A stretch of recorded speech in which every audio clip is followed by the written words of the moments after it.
I see people being lied to by their doctors all the time. And this is the top list of things that your doctor will tell you about Crohn's and colitis that are wrong and what you need to know instead.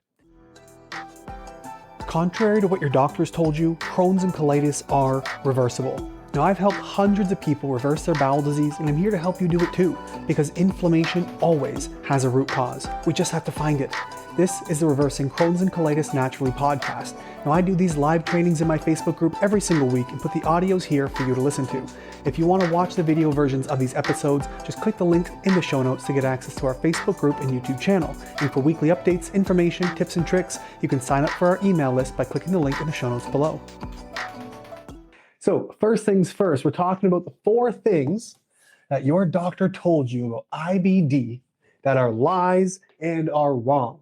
Now, I want to state that your doctor isn't necessarily lying intentionally by any means. I'm not saying it's malice, but I am saying the information they have is wrong, therefore they communicate that wrong information to you. And I get this all the time. Well, Josh, you're talking to all these doctors just don't know. Yeah, that's exactly what I'm saying. Your doctors are wrong. They're taught wrong information because they're given wrong information because the stuff they're studying is built on wrong information. Therefore, every fruit that grows from that tree made of bullshit also tastes and smells like bullshit. So I'm going to be giving you the right things today, okay? And I'm going to back it up. This isn't just me throwing a bunch of stuff at the wall. This is a lot of years of research and 500 cases now down of Crohn's colitis. I'm going to show you what you need to know. So first thing, number 1, your doctor says that your Crohn's and colitis are genetic conditions. This is wrong. We've mapped the entire human genome, 23 to 25,000 different genes. There are 0 genes, exactly 0, that cause Crohn's and colitis. There are genes that are associated with IBD, but they are associated only 20 to 25% of all cases ever, where they find these genes and go, yep, that's the gene that we look at. So association doesn't equal causation. If we only see genetic markers or family history 20 to 25% of the time, give or take, and we're calling 100% of cases genetic, that's wrong. This is statistically significant, okay? Very, very wrong. Here's the thing, these genes that are associated do a lot of different things. They activate immune signals to certain bacteria or infections that may be in your gut, and they can turn that inflammation up like a volume knob or turn it back down. These genes can regulate the inflammation inside your intestines, that mucosal layer inside, like a sock and a shoe. They can regulate the inflammatory responses to that. Your genes will help signal to kill off pathogens. These are bad guys or bad microbes, bacteria that shouldn't be there, and clear them out. But here's the problem. These genes are turning up and down like a volume knob. We're saying, look at the genes causing it. Genes don't cause this disease. They simply can express poorly, which leads to inflammation and breakdown, which we categorize as symptoms and say, that's what you have now is Crohn's colitis. But it doesn't explain why the genes are doing what they're doing. So we have to identify the factors that are turning your volume knob up. And so again, why do we call it genetic when only maybe a quarter, 1/5 to 1/4 of all those with Crohn's colitis actually have a gene or a family history? Riddle me that. Okay? So here's what we need to know. What is the thing turning this volume knob up from high and low? You should be expressing here or here, but instead you're expressing here. So what are the things causing these genes to express so poorly?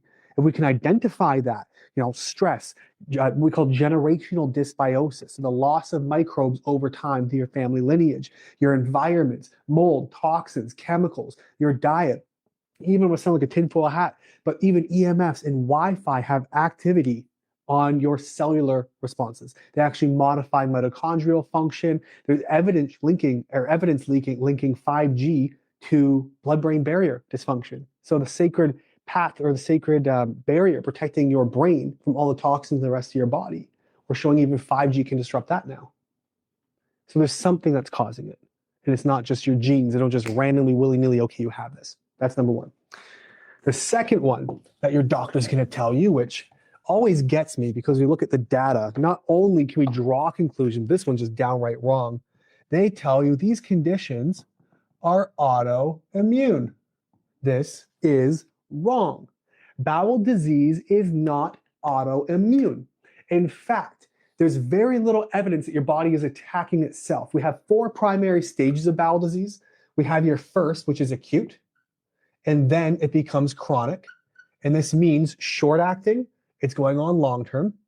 And then we get these immune-mediated responses. These are like hyperactive immune responses where most of you are going to be. The third or the fourth stage that we have now is going to be immunodeficient or collapse. This is where we're seeing SIRS, MCAS. This is chronic inflammatory response or mast cell activation. We can even see immune deficiency or collapse of like an inability for your immune system to respond. We can see these. Most people are here. But what's happened, it's interesting, the Crohn's Colitis Foundation, the Mayo Clinic have all downgraded IBD from being autoimmune, meaning your body is attacking yourself. They're now saying it's immune mediated, meaning it's a hyperactive immune response. Your body is becoming highly inflamed because that inflammatory response is an immune response. It's your body trying to heal you. And because it's hyperactive, your body then is overreacting, creating an over-inflammatory response, creating ulcers, strictures, fistulas, etc. It's not your body attacking you. It's trying to heal you. From what? This is the big difference. Here's the thing, antibodies. So there's two kinds of antibodies. There's auto-antibody, and then there's just antibodies. Here's the difference. Auto-antibodies attack you. Antibodies are made to kill a bad guy. If you have a castle and you're protecting it from bad guys, and you see a bad guy, a foot soldier, walking up to your castle, what do? You design an archer to kill the bad guy, to shoot him, right? Perfect defense for a specific type of invader. That's an antibody. When that archer turns around and shoots the king, now it's an auto-antibody. We see antibodies, okay? Antibodies, not auto, not self, just antibodies, anywhere from approximately 60 to 70% of cases of bowel disease, okay? Which means 30 to 40% have no antibodies at all. Keep that in mind. And the other 60 to 70%, I mapped out and dug into the 9 most common antibodies associated with IBD. 0% of them are auto. 0% actually attack your body. None. So the 30 to 40% that have no antibodies at all, the top 9 most common are present anywhere from 2 to 70% of the time, and 0 are autoantibodies. The closest one is called P-ANCA, and you can look this one up. That one's the most common. It's present in 70% of UC and 60% of Crohn's. And this one is more of a secondary, where it looks like it's attacking your cells or your neutrophils. But what's really happening, this can be triggered by Imuran, ibuprofen, high stress, fungus, you name it. So to say your body's attacking itself, the data blatantly says otherwise. So instead of saying, oh, your body's attacking itself, there's nothing we can do, how about we ask the question, what is your body reacting to? What is it attacking if it's so obviously not you? Riddle me that. I'm not yelling at you guys. I'm just very passionate about this because your doctors just need to know better. I get this all the time. Josh, you're not a doctor. How should you know? Because I have spent an enormous amount of time pulling apart the research because I realized it didn't make any bloody sense. So here we are, making sense out of it for you guys. We have 2 more lies that your doctors told you. I'm going to walk you through. The next one, your doctor will tell you there's no known cause. They say it's idiopathic. We don't know what causes this. I would beg to differ. Here's the thing. The system or the medical system, what they're looking for is like one cause or 2 causes. That just overall, here's the thing. We can statistically say this is the most common thing that causes it. This means you can systemize. If you can systemize, you can create one treatment, one shot, one pill, one infusion, one thing, which means you can get people in and out the door faster. You can replicate the system over billions of people across the planet, and you get more patient turnover, which whether or not it's malicious doesn't matter, but the side benefit, it's much more profitable. 7 to 10 minutes per patient per year, in and out, $25,000 a month for the drug. Boom. Now we have it. And now we have immunosuppressants instead. We're just suppressing the immune system instead of asking what is your body attacking or protecting you from. And then we say there's no known cause because it's not one thing. It is many things. We're going to get into this. But here's what you need to know. To say there's no known cause is asinine, and here's why. Between the 1950s and we'll call it 2020s, we'll call it modern time, we have seen a 3,000% increase in bowel disease. 3,000. Back in the 1950s, there was roughly 15 people per 100,000 in the USA who had Crohn's or colitis diagnosis. Right? Today, That number is 463 per 100,000. That is a 3,000% increase. This may look statistically small. I mean, in the grand scheme of all diseases, it is. But to have 20% of the population diagnosed with irritable bowel syndrome, up to 70% complaining of weekly issues in their gut from constipation, diarrhea, etc., and a 3,000% increase in Crohn's colitis, something is causing this. It's not random. What is happening? Okay? Something is going on. In fact, 1950s, I took some data here I pulled offline. In the 1950s, less than 5% of all Crohn's colitis or Crohn's conditions were in pediatrics, so children under 18, and colitis was almost unheard of. It was like an anomaly. Today, 10 to 15% of all Crohn's cases are in children, and having gone from an anomaly almost unheard of, up to 10% of colitis are now in children. Something is causing this. It's not random. And for your doctor to say there's no known cause, here's the difference. We don't know the cause, or I don't know the cause, is different than saying one doesn't exist. Because the minute you start saying one doesn't exist, you stop looking. The minute you stop looking and you stop trying, we stop finding answers. The minute we stop finding answers, people like you are stuck on medication for the rest of their life to the tune of $250,000 a year. Something is causing it. What? Here's how we can identify that. You need to know your history. Were you born with this? Did you come like this out of the womb? Did you have gut issues your entire life that progressively got worse and worse and worse until it became bowel disease? Did you feel perfectly healthy, not so much as a stinky fart, and one day, boom, you're bleeding from the bowel, you go into your doctor, you go, yep, it's Crohn's colitis. There's only two ways it happens. Over time, like a slow wear and tear, or seemingly out of the blue. A few days, weeks, or months, I went from healthy to not.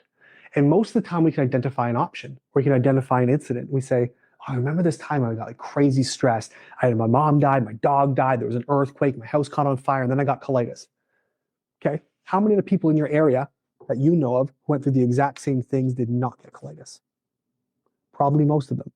So though that was a traumatic event and pretty catastrophic, we have to go back even further and identify this was the straw that broke the camel's back. What made up the rest of the load? Once we can do that, then we have answers. Okay? So let's go back in time to your history. Think about it for a minute. Were you breastfed or bottle fed? If you were someone who is strictly bottle fed and not breastfed, you already missed that first most crucial underlying microbiome right from the get-go. We know statistically children who are strictly bottle fed versus strictly breastfed are twice as likely to die from SIDS. They're more likely to get autism, schizophrenia, juvenile diabetes, arthritis, skin conditions, psoriasis, asthma, eczema, autoimmune diseases, the works, if you are not breastfed. So that's the first thing. And then let's say you were bottle fed. And then growing up during your time, you were dealing with ear infections and tonsil issues. You'll have tonsillitis as a kid. So number one, childhood pediatric tonsillitis can often indicate mold in the home, especially if other people in the home had like asthma, headaches, light sensitivity, stuff like that. So we can say, okay, well, maybe there was mold in the home. That's an early infection. But then you had these infections. What did your doctor do? Antibiotics. Well, you already missed your first microbiome, and then you're given more antibiotics, and then. And so we start to see how the things can stack. Now you've got fungus overgrowing in your system, you're in your teens. They say, oh, look at all this acne, let's give you Accutane. Trashes your liver, they give you antibiotics, trashes your microbiome and your liver. And then you have stress, and then you have this and that. And then you're going through college, and you're drinking, you're not eating very well, and you put further damage on your body, and then the earthquake comes, and then you get colitis. Was it the stress? Or was it the 20, 30, 40 years leading up to it where that stressor was all it took to break? This is how we identify root causes. We can look at current exposures, yes, and then categorize and see what's most important. Is there mold in the home? 70% of US homes have a mold problem, so it's likely in yours. Go test it, right? Are you under chronic recurring stressors? That is still a factor. It's a major factor. Do you have a parasitic infection? I've been doing this a long time. I've seen almost 500 cases of IBD. The top 3 causes, or at least the top funnel things I see in 80% of cases are parasites, I see mold, and then chronic stressors. Coincidentally, all 3 of these things drive up the same immune pathways that are connected to IBD. Remember we said there are 4 stages of IBD. The first is acute, chronic, immune-mediated, and that deficient. This immune-mediated response, this is a hyperactive immune response, where most of you are right now with IBD. You might be here if you're lucky, but most of you are here. Now, these hyperactive responses, guess what drives these same pathways? Mold, stress, parasites, even fungus, but it's kind of another pathway over here. You wonder why you're inflamed. So there is a root cause. Your doctor says there is no known cause. That's wrong. 3,000% increase, identifiable stuff in a history makes a difference. But your doctor doesn't have 2 to 4 hours to go through your stuff, to look at blood work, to take a history, to get to know you, to watch meal logs, to track stuff, and then follow you for the next 6 months to make sure you get better. We just don't have, there's not a systemized thing. But I cannot say legally what we do cures, treats, or heals Crohn's colitis, but I do believe these conditions are curable. Full stop. I believe they are curable. In fact, I'm currently, hate me on this one, but I'm currently challenging the notion that autoimmune disease exists at all. And you know what? Yes, I recognize a lot of evidence to the contrary, but there's even more evidence coming out now. All these things we thought were auto, Archer shoots the king antibodies, we're now seeing it just look like it because your tissues are close to the thing, or there's like something bound to your DNA and your body's attacking that. Your DNA is caught in the crossfire. A lot more to it. Here's the fourth and final lie your doctor says. Number 4, that there's no real treatment. Your only options are meds and surgery. That's what they're telling you. Your only options are medication and surgery. False. Black bears. Bears, beets, Battlestar Galactica. Here's the thing. Your doctors say it's only medication and surgery because those are the only tools in the tool chest, right? If you give me a hammer for long enough, eventually everything looks like a nail. If you give me medication and surgery as the only options and tell me that all through medical school, you don't have me investigate the research, you don't have me poke holes in the evidence to see what's wrong with this, then I come out saying, yep, your only options are this. It's genetic, it's autoimmune, there's no known cause, and it's medication and surgery. False. Here's the thing. Picture I've got a nail in my foot, and I go to you, you're my doctor, and I pull over and I say, hey, I need help. And you look at me with this nail in my foot, you're like, That is called nail and footitis. There's nothing we can do. It is a genetic autoimmune condition with no known cause. We don't know how the nail got there, but I can give you medication and numbing cream just to take care of that pain for the rest of your life, or I can cut your foot off. How stupid is that? In the same context, we don't identify the nail in your foot. We don't identify the root causes of the history that led you to having bowel disease. We just say, oops, there's nothing we can do. It's Crohn's, it's colitis. Here's medication or surgery and cut your bowels out. We'll give you immunosuppressants to manage the symptoms the rest of your life. Wrong. We have to identify your root causes. We have to go to the top of the funnel. We have to identify right all the way from birth. We'll call it the trigger, what started this, to present. If we can identify that, in that timeline, we can start to establish what are the things we need to be testing for. Do you want to go through gut zoomers? Do you want to go through HTMAs? These are different tests. Do you want to do a total toxic burn-in to check your body for mold or heavy metals or environmental exposures? I've got clients who live on orchards, apple orchards, cherry farms. Guess who's sick? They're chronically exposed. I've got clients in new homes and older homes all exposed to mold. I've got clients with worms this long coming out of them. You wonder why your body's hyperreactive, because it's toxic. It's full of junk that shouldn't be in there. So we have to understand the history. We have to build a story and get to know your layers. That's how we get to the root cause. Otherwise, you're right. If you don't have history and story as part of your tool chest, all you have available is going to be medication and surgery. We can look at functional blood chemistry. We can look at all kinds of stuff to identify your root causes. My favorite is free. You just got to be really fluent. It's called symptomatology. I hope I spelled that right. This is the art of learning symptoms. When you can identify all of your symptoms and what they mean, you can start to identify patterns. After nearly 500 cases of Crohn's colitis in my practice, we identify patterns. Most people don't need testing. We can do testing to confirm, but there are some tests that are not super accurate. So you have to understand symptoms. I'm not talking gut symptoms. Your bowels, whether you got stomach flu, Crohn's, or colitis, tells me the same stuff. Gas, bloat, pain, nausea, vomiting, constipation, diarrhea, whatever. It's all the same stuff, right? Blood in your stool and mucus can happen with a severe flu versus Crohn's disease or colitis. So you have to look outside of that. You grind your teeth at night? Do you have nail fungus? Are you prone to UTIs or bacterial infections? Are you prone to yeast infections, either vaginal or oral yeast infections? Do you have skin issues, psoriasis, eczema? Do you have joint pain? Do you have trouble sleeping at night? Any anxiety, depression? Do you get static shocks all over the place touching stuff? Do you have trouble digesting fats? Do you have pain in your liver when you touch it, or pain in your appendix when you touch it? There's all kinds of symptoms we can look at that build a story. We can see what your body's doing and how it's responding. What color is your stool? Is it yellow, green, gray, pale? Is it oily, greasy, floaty? All these things tell us something about congested livers and immune pathways and all kinds of things. Then we can identify what's going on. And we can look at more testing. There are what we call functional lab tests. And these functional labs are not standardized, so your doctor won't use them. They're not covered by insurance. You got to pay out of pocket, but a couple $100 is well worth the rest of your life. I promise you that. So here's the thing. If we want to work toward root causes and figuring this out, ultimately, to get you better, we have to do the opposite of what your doctor's telling you. Now, again, I will make the disclaimer, this is not medical advice. I'm not telling you to not do what your doctor is doing, but all I'm simply saying is that your doctor has one path, which is medication and surgery. The exact other side means root causes, assuming it is not genetic, it is not autoimmune, it is not unknown, and that medications and surgery are not your only options. Once you can identify and really understand this, then you start going back to everything. It is not genetic because there's family history and genes associated 25% of the time. That's it. No genes cause this disease, they're just expressing poorly. What factors are making them express poorly? Stress, mold, environments, toxins, nutrient deficiencies, whatever. Your doctor says it's autoimmune. Wrong. There are no autoantibodies in the vast majority of cases. The top 9 are not auto. There's one that's close, but it doesn't count. Even then, even if they were all auto, 30 to 40% of cases have no antibodies at all. So those ones can't be autoimmune. So we can say likely autoimmune, but we know it's not. So that's wrong. And then your doctor tells you that there's no known cause. Well, a 3,000% increase in 75 years tells me that there is. From having been a disease that only affected median 30 years old, give or take, now we're seeing pediatrics, almost unheard of, up to 15% of the time in kids. There's a root cause somewhere. Something's changing. Something's getting worse, and something is exploiting that. To say medication and surgery are only options only makes sense if you believe the other 3 lies. So here we are, trying to figure out what are the roots. Here's what we're going to do. I'm going to open the floor for questions. And in the meantime, you tell me, Josh, I need help. This makes sense to me. I'm sick of the lie.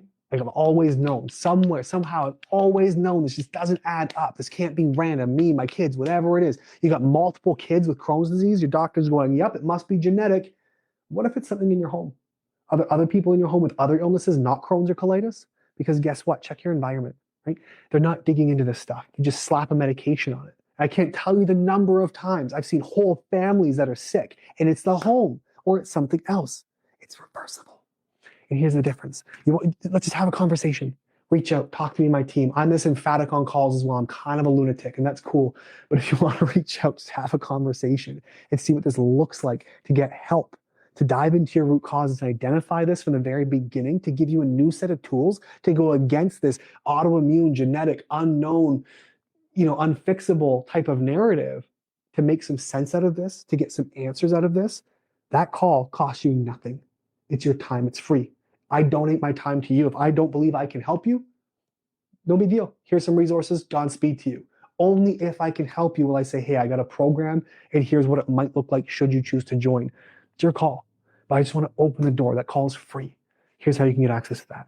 If you're on the podcast listening or you're on YouTube, here's how you can do that. Down below in the show notes, there's an email address. There's a link to schedule a call. It's all there. It's all easy to access. Okay. It's all you got to do is drop that link down below or click that link, book in a call, or send me an email instead. Ask a question. We'll see if we can get you some help. Guys, on that note, thank you so much for being here. If you have any questions on how to reach me, or drop down below in the notes there for a link to schedule in, or just send me an email. All right. I'm easy to reach. Look, reach me here. My email is josh@gutsolution.ca. That's gutsolution.ca for Canada. Fire me emails. Ask a buddy question. My goal is just to get this information out there. Don't be shy. I'll have a conversation with anybody, anytime. I got dozens of email chains with random strangers from around the world just looking for answers. That's what we're here for. We're here to help. See you guys next time. One of my favorite things to hear as an IBD specialist is something along the lines of, I learned more from you in 15 minutes than from my doctor in 15 years. And if this for the first time is really starting to click and it's starting to make sense and you're going, wait a minute, this might be reversible. I think there's more that I can do. This condition came out of nowhere. It happened to me out of the blue. I was healthy for 10, 20, 30, 40 years and suddenly I wasn't, and you're telling me there's no cause. If you're understanding finally that there is a cause, that something is driving this, I want to invite you to check the link in the show notes below. Send me an email, ask a question, see if a program is a right fit for you, because I promise you, this doesn't have to be a lifelong sentence. You're not doomed to this, and IBD can be reversed.